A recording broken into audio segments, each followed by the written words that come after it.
नमस्कार family, good morning. कसे आहात? मजेतच असाल तर बघू शकता 6:15 झालेत. अंधार भुळूक आहे आणि मी कामावर आली आहे.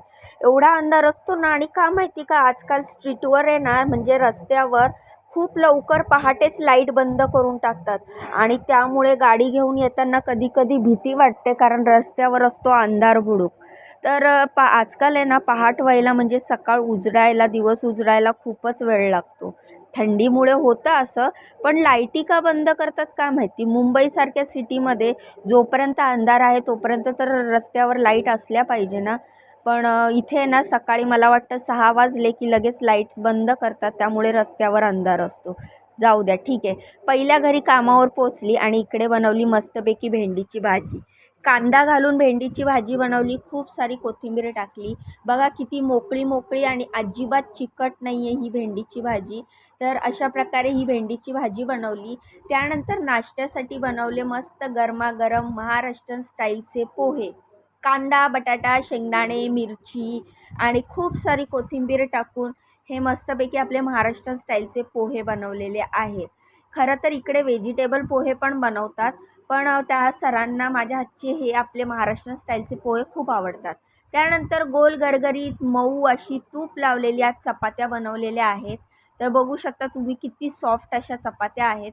चला मग आता जेवण पण झालं आहे, ब्रेकफास्ट पण झाला आहे, आता आपण टिफिन भरून घेऊया. तर मी घेते टिफिन आणि पटापट भरायला घेते. तर हे माझं रोजचं डेली रुटीन आहे. लंच आणि ब्रेकफास्ट बनवून झाल्याच्यानंतर टिफिन पॅक करायचा. मला खूप कमेंट येतात, ताई तू खूप छान जेवण बनवतेस, तर तू स्वतःचं स्टॉल टाक किंवा तू स्वतःचा काहीतरी बिझनेस सुरू कर. बिझनेस सुरू करायला घेतला तर आहे मी. लाडूच्या पण ऑर्डर आहेत, पण आता काही दिवस झाले लाडूच्या ऑर्डर पण थांबलेल्या आहेत. म्हणजे एक 2-3 दिवस झाले मला लाडूच्या ऑर्डर नाही आहेत.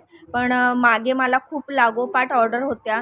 काय झालं ना, मागे मला जेव्हा लागोपाठ ऑर्डर होत्या तेव्हा मी जरा ऑर्डर्स नाकारल्या होत्या, की मग मला खूप प्रेशर पडत होता, कारण कामावर सुट्टी मिळत नाही आणि कामावरनं येऊन एवढ्या सगळ्या लाडूच्या ऑर्डर मला कंप्लीट करायच्या. तसेच लांब लांबच्या ऑर्डर असल्यावर त्या डिलेवरी करायला द्यायला जायला पण मला जमत नव्हत्या. म्हणून मी त्या ऑर्डर नाकारल्या आणि आता असं झालं आहे की मला त्या ऑर्डर्स, आता लाडूच्या ऑर्डर्स नाही आहेत सध्या. म्हणून मग आता कामावरच मी कॉन्सन्ट्रेट करते.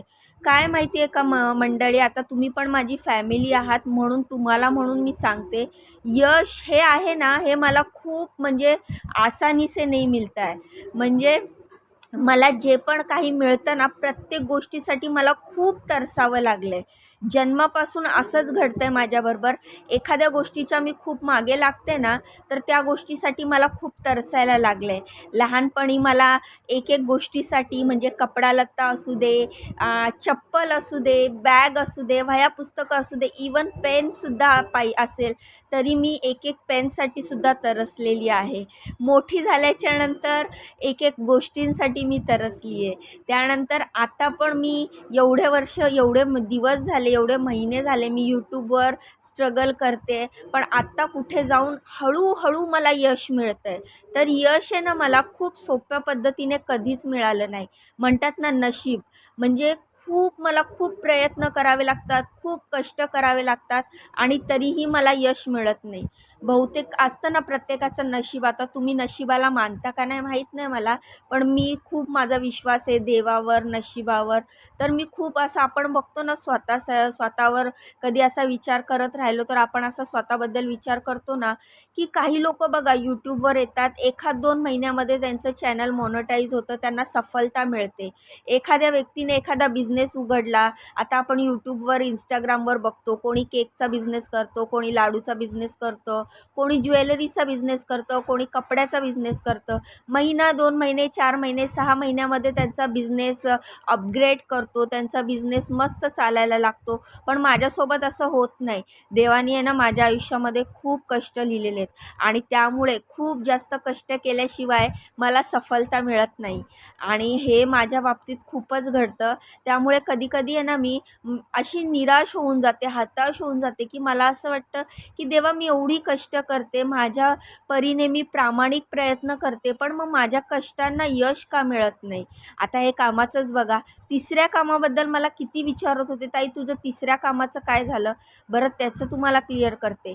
त्यांना पाहिजे होती बदलीवर बाई आणि सध्या बदलीवर बायका कामाला जात नाही, कारण स्वतःचं काम सोडून बदलीवर जायचं आणि बदलीचा कसा रेट पण डबल असतो. 2-4 दिवसासाठी बोलवतात आणि तेवढा त्यांना रेट द्यायचा नसतो. म्हणून त्यांनी मला बदलीवर पाहिजे असं सांगितलंच नाही. नंतर ना मला सिक्युरिटीकडनं आणि त्यांच्या बाईकडनं कळलं की ती बाई 4-5 दिवसासाठी बाहेर गेली होती आणि त्यांना बदलीवर पाहिजे होती, पण त्यांनी ही गोष्ट मला सांगितली नाही. आणि जेव्हा मी फोन केला तेव्हा डायरेक्टली त्यांनी पैसे माझ्या अकाउंटला ट्रान्सफर केले. बरं पैसे ट्रान्सफर केले ते जेवढे ठरले होते महिन्याच्या हिशोबाने, तेवढे दिवसाच्या हिशोबाने त्यांनी द्यायला पाहिजे होते ना, ते पण त्यांनी नाही दिले. मग मी विचार केला की ह्यांना एकतर बदलीवर बाई पाहिजे होती, त्यांनी माझ्या हक्काचे पैसे पण दिले नाही. मग स्वतः मी त्यांना मेसेज केला, ते कारण माझा फोन त्यांनी उचलला नव्हता. मग मी परत फोन का करावा म्हणून मी त्यांनी पैसे पाठवल्यावर जो मला स्क्रीनशॉट पाठवला होता त्याच्यावरच मी त्यांना मेसेज केला की बाबा तुम्ही मला कमी पैसे पाठवलेत, तुम्ही माझे एवढे एवढे पैसे होतात तेवढे पूर्ण पैसे द्या, एकतर तुम्हाला बदलीवर बाई पाहिजे तुम्ही मला सांगितलं नाही. अशा प्रकारे मी माझे हक्काचे पैसे, माझ्या कष्टाचे मेहनतीचे पैसे मागून घेतले.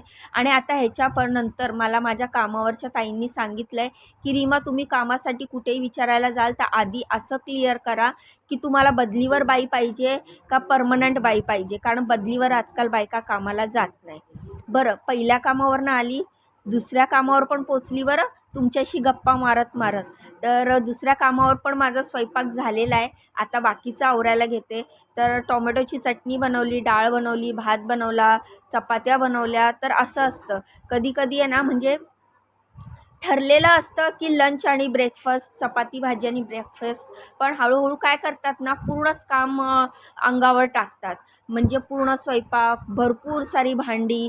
मग हे असं असतं. मी ह्या कामाचं बोलत नाही आहे तुम्हाला, जिथे पण आम्ही कामाला जातो तर मी माझ्या मागच्या व्हिडिओत पण सांगितलेलं, समजून का घेत नाही? म्हणजे आपण आपल्याकडे एखादी बाई कामाला येते तर आपण तिचं पण समजून घ्यायला पाहिजे. आपलंच काम नसतं, तिला ह्यासोबतच 2-4 घरची कामं अजून असतात. मग तिच्यावर आपण किती कामाचा प्रेशर टाकावा? तर असंच माझं काही कामांबरोबर झालेलं आणि म्हणूनच ती गोष्ट मी तुमच्याबरोबर शेअर केली. बाकी ह्या घरात मी ज्या काम करते ना त्या ताई खूप चांगल्या आहेत. मला दिवाळी बोलू नका, नवीन वर्ष बोलू नका, प्रत्येक वेळेला मला खुशीने देतात. जे एक्स्ट्रा काय काम असेल त्याचे पण पैसे मला कधीच मागावे लागत नाही. त्यांच्या घरी पाहुणे आले तर ते एक्स्ट्रा काय बनवावं लागलं तर त्याचे पण पैसे ते मला देतात. तर म्हणजे असेच सगळे लोकच नसतात, काही असतात समजूतदार चांगले, पण काही लोक आजकाल विचार करत नाही की आपल्याकडे कामाला येणारी बाई, तिच्यावर आपण किती कामाचा प्रेशर टाकतोय, ती पण थकते, तिचा पण विचार केला पाहिजे. बरं असो, माझ्या नशिबात तर कष्टच लिहिलेले आहेत. मी विचार केलेला आता हा लाडूचा बिझनेस सुरू झाला आहे, हळूहळू तोच वाढवेल. पण मग आता मी म्हणजे एक नाट लागते ना, म्हणजे माझ्या भाषेत असं एक नाट लागते ना की मी नाही बोलली त्यांना लाडूच्या. आणि 1-2 नाही, मी खूप अशा ऑर्डर्स मला फोनवर आलेल्या आणि काही लांब असल्यामुळे मी नाही बोलली. शिवाय काही अशा वेळेला त्यांना पाहिजे होते ज्या वेळेला माझ्याकडे ऑलरेडी शेंगदाण्याच्या लाडूची आणि ड्रायफ्रूटच्या लाडूची ऑर्डर होती. त्या टायमाला त्यांच्या लाडूची ऑर्डर आलेली, म्हणून मग माझ्यावर प्रेशर जास्त होत होता, म्हणून मग मी त्यांना नाही म्हटली. आणि मग नाही म्हटली ते आता नाहीच झालं आणि आता सध्याच्याला मला लाडूची ऑर्डर नाही आहे. तर बघू, आता संक्रांत जवळ आली आहे. संक्रांतीची एक ऑर्डर तर माझी आधीच बुक झालेली आहे. त्या ताईंनी मला सांगितलं आहे संक्रांतीच्या 2 दिवस आधी आमच्या बिल्डिंगमध्ये हळदी कुंकू आहे, तर तुम्हाला लाडू द्यायचे आहेत. तर ती 2 किलो लाडूची ऑर्डर आहे माझ्याकडे, तिळीच्या लाडूची. 1 किलो सॉफ्ट लाडू पाहिजेत आणि 1 किलो कडक लाडू पाहिजेत. तर ती ऑर्डर त्या ताईंनी माझ्याकडनं आधी मेथीचे लाडू पण घेतलेले, ड्रायफ्रूटचे लाडू पण घेतलेले आणि त्याच ताईंची आता तिळाच्या लाडूची ऑर्डर आहे. तर ती मला त्यांना संक्रांतीच्या 2 दिवस अगोदर द्यायची. पण बाकी आता सध्याच्याला काय माहिती काय झालं आहे, मी बोलली ना तुम्हाला, यश सहजासहजी मला मिळत नाही. हे माझं नशिबातच आहे. जन्मापासून मी स्वतःबद्दल जर विचार केला ना, तेच आहे. माझ्या आयुष्यात खूप कष्ट लिहिलेले आहेत देवानी.